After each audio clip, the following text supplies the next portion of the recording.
The Assassin's Creed franchise is looking interesting to say the least, and with the release of Assassin's Creed Mirage, things only get more complicated. The series has gone through multiple time periods, an entire ensemble of different assassins, and even multiple game engines. And with every release, interest in the series continues to dwindle. The future for Assassin's Creed doesn't look very promising, given the track record of Ubisoft at consistently failing and disappointing its fans. So I raise the question, is it time? Is the Assassin's Creed series long overdue for an ultimate termination? The gaming juggernaut that bolstered the IP of Assassin's Creed was at one point perceived to be one of the greatest game developing companies on the planet. Prince of Persia, Assassin's Creed, Far Cry, and many other fresh, new, innovative games were being consistently released for fans to enjoy. Ubisoft was unstoppable, and it was evident that the games that they made were made with a clear main intention, which was for the enjoyment of its players. In November 2007, Ubisoft would release the brand new game named Assassin's Creed. Its name and cover art was enough to draw the interest of the gaming community, but beyond that, it was a genuinely good game. Intended initially to be a spin-off of the Prince of Persia game, Assassin's Creed was given a life of its own. It had an interesting story, fun gameplay that really made you feel like an assassin, and a main character that the player could easily like, unlike Arno, Eivor, or any of the more recent Assassin's Creed protagonists. The game was a major success, going on to sell 8 million copies. To put that into perspective, Batman Arkham Knight sold 7 million copies about 8 years after the release of Assassin's Creed, when the market and community in gaming was much larger. It was a very interesting concept, but more importantly, it was new and fresh. Although Far Cry was released before Assassin's Creed, it was Far Cry 3 in 2012 that would influence the roadmap for the future Far Cry series. Far Cry 3 was immensely successful. Dynamic gameplay, interesting characters, fantastic world generation. There are many videos that already praise this game and explain why it's so good. The main point of this video is that it was a good game, but it wasn't Assassin's Creed. Assassin's Creed was a good game, but it wasn't Prince of Persia. Good and different were words that could be used interchangeably to describe Ubisoft games in this era. Fast forward to present day, and neither of these words can be used to describe any of the recent Ubisoft releases. Games are bad, poorly implemented ideas are meeting uninspiring gameplay consistently, and there is nothing different. Every game is just another Far Cry or an Assassin's Creed variation. Although the sequels have gotten out of hand recently, at one point in time this wasn't the case, and sequels being released to Ubisoft IPs such as Assassin's Creed and Far Cry was successful. Assassin's Creed 2 took everything that the first game had and built upon it in one way or another. Gameplay was refined, the world generation was phenomenal and complemented the parkour system beautifully. The close, bustling city rooftops of Venice allowed Ezio to effortlessly and efficiently get around the map, and for larger areas of the map, where there is a lack of buildings to parkour on, Ubisoft gave you a horse to be able to traverse the area quicker. The story was interesting and the player had reason to be interested, and Ezio was that reason. Ubisoft did such a good job at the character development of Ezio that till this day, after so many assassins, Ezio is still regarded as one of the best Assassin's Creed protagonists. His personal story entwined within the wider mess of the Assassins and Templars makes for a very intriguing story that required 3 installments to be able to deliver a satisfying outcome for Ezio. In fact, Ezio was so impactful to the series that the soundtrack specific to this game, named Ezio's Family, went on to become the series anthem, a variation making an appearance in nearly every single game post Assassin's Creed 2. After the final installment of the Ezio trilogy came Assassin's Creed 3. Assassin's Creed was immensely successful at this point, with 4 games back to back soaring in sales and being showered with love from the community.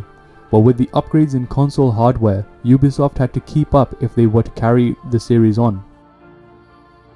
With the release of Assassin's Creed 3, the entire game engine and model was remodeled.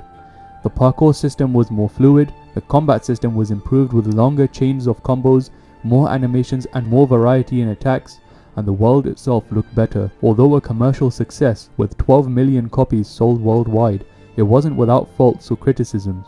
One of the main complaints from players was how boring the main character was and how uninspiring the story felt to play. There was very little incentive to develop the story since it moved very slowly, and the lack of interest in characters only made this worse. Under the same game engine, another game was also released, Assassin's Creed Black Flag. This game was also a commercial success, but this time, the fan reviews were also aligned with the sales numbers, and the community loved this game. Personally, one of my favorites in the series, it was everything that the previous game was and more. It carried over the criminally fun combat and parkour system. Although there was less parkour, it never felt like it was ignored or not implemented enough. Instead of spending 80% of the game running up and down buildings, you would mostly be using your ship, the jackdaw, or just running to traverse the world. And considering the game takes place on a number of islands with dense forest and greenery or out on the sea, this makes sense. However, since parkour was more scarce, the few times you did use it, it felt amazing. Boarding an enemy ship, flying up to the beams and cross trees of your ship to jump across onto the enemy ship only to descend in style with a hook, using the chain gun mechanic to instantly blast away 4 of your enemies. There was no better feeling in the world regarding a pirate game. The ship and naval aspect of the game is executed perfectly. Naval battles feel just as intense as the battles on land with a group of enemies. The upgrades to the jackdaw add even more variations to fight enemies, and you genuinely felt like your ship was getting stronger, and the strength is reflected in visual changes of the jackdaw with every upgrade. But there is something about this game, something that doesn't quite sit right with me, and that's that this game is primarily a pirate game imitating an Assassin's Creed game. You don't ever really feel like an assassin, and whenever there is a part of the story mentioning the assassin storyline, it feels boring and almost like Ubisoft was required to put this in just so they could use the Assassin's Creed IP for the game.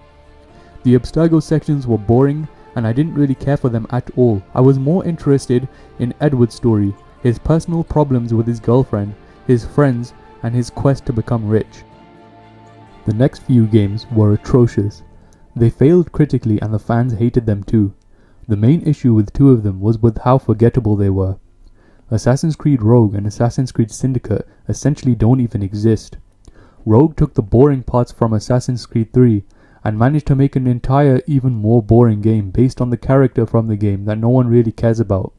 Syndicate, although not a bad game, was overshadowed by the hate from Unity, and since both games essentially ran on the same engine, with only a few differences here and there, people weren't interested enough to put their faith into another Assassin's Creed game that looked like the one that failed horribly just a year before.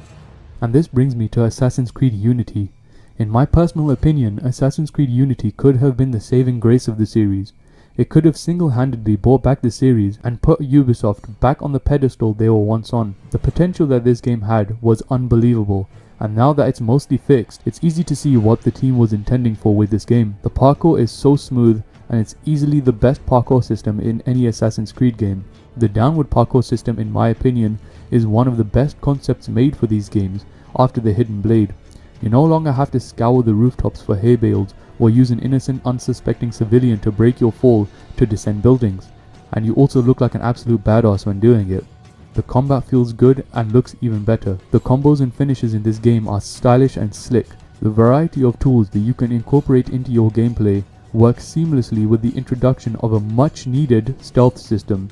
It took this long for an assassin game to finally get a crouch and actual stealth system. Turning a corner just as an enemy spots you, leaving behind nothing more than a silhouette of what they last saw, not only makes you feel and look like an assassin, but it works so well in providing variety in your gameplay. I love the older games, but I always had a pet peeve with not being able to sneak and being limited to slowly and stylishly strutting your way towards an enemy.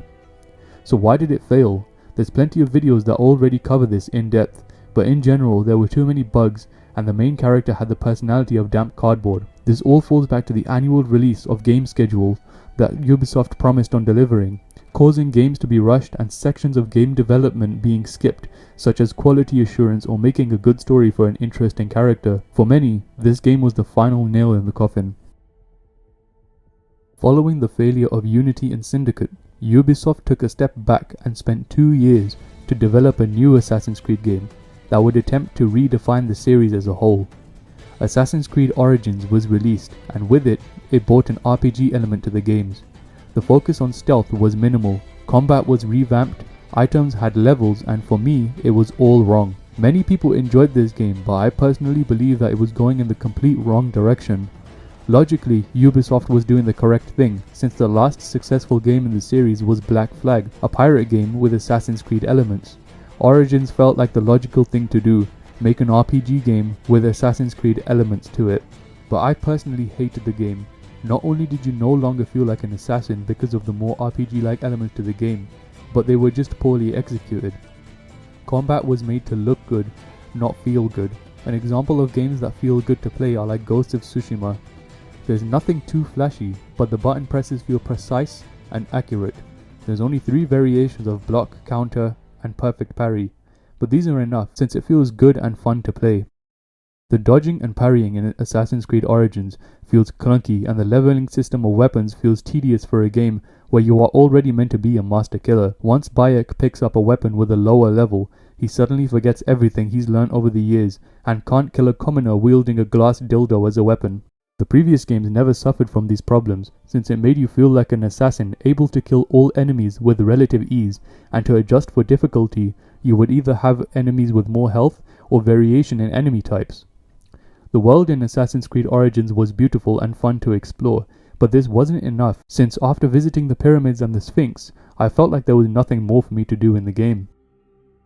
Fast forward to Valhalla, and to absolutely no one's surprise, one of the main criticisms of the game is regarding the combat and the way that it feels to play the game. I don't really understand how you could speak in defense of Origins, but against Valhalla, which seems to be the opinion that most people have. If Valhalla sucks, so does Origins, and so does Odyssey. Despite having multiple failed releases of the Assassin's Creed franchise, and running into its 16th year now, Ubisoft refuses to let go of the Assassin's Creed series. Instead now promising a return to roots with the release of Assassin's Creed Mirage. If I'm being completely honest, I'm done with Assassin's Creed. I can't keep watching what once was my favorite game and franchise of all time being dwindled to nothing with every release of the game, consistently failing majorly in the aspects that made the initial games so good. I would have much rather preferred it ended with Unity, or even Black Flag, and I'd like to talk about a TV show called Gravity Falls to explain why. Gravity Falls was a TV show that aired approximately 10 years ago on Disney Channel. It was wacky, funny, but most importantly, it was different. It was spooky and creepy to the point where sometimes you would question how the show made it onto Disney Channel. But because of this, the show was popular. It only got 2 seasons, with each season having about 20 episodes, and for many, this just wasn't enough. The community begged and urged there to be more, but the creator Alex Hirsch had his reasons. Here's what he had to say about it. It's being finished. This is 100% my choice, and it's something I decided on a very long time ago. I always designed Gravity Falls to be a finite series, about one epic summer, a series with a beginning, middle, and end. There are so many shows that go on endlessly until they lose their original spark, or mysteries that are cancelled before they ever get a chance to pay off. Ubisoft could learn a thing or two from Alex Hirsch, and I completely agree with him. Gravity Falls is only so good because it never got to the point where it got bad. It ended while it was still a fantastic series. Assassin's Creed started off as a fantastic series, but it's hard to ignore the multiple failures and bad games, and even if you try not to, you unconsciously band everything together and see the Assassin's Creed franchise from the bigger picture. You holistically band every negative experience, game, and failure within the positive ones. I believe that Assassin's Creed should have ended long ago. The series has been milked for money by a company that lost its passion for gaming along the way. The same drive behind the initial games fizzled out and left behind a name, an identity abused as nothing more than a cash cow. It's gotten to the point where even other games and other game companies are making Assassin's Creed games better than the company who owns it. I was a huge fan of the Prince of Persia series, and I think it's time for a reboot. It's been so long since the last game, and I think there could be some great ideas for a new Prince of Persia game. The power of newer hardware opens new possibilities for the games. I would love to see a Prince of Persia game in a style similar to those of the Batman Arkham games, with a heavy focus on combat, focusing more on the prince's enhanced sand powers for traversal and combat. And since the character already exists, the story and character development would be relatively easy. Just imagine fighting as the prince, dashing around as a small cloud of sand around your enemies, similar to the dodge from Infamous, in using your ultimate ability, slowing down time, in which, similar to the Prince of Persia movies, you separate yourself from your body and move around as a figure made of sand, slashing away at your enemies as the timer ticks down, eventually returning to your body as the body of your enemies fall to the ground. These abilities will also open up possibilities for complex puzzles and possibly even a stealth system, in which you could phase into the sand, much like Batman would enter the grates in the Arkham games, and then drag your enemies down into the sand, suffocating them, ensuring a quick, quiet takedown with no evidence. Harder levels would have less sand and more solid ground, and simple things such as perching would be easy to incorporate into the game.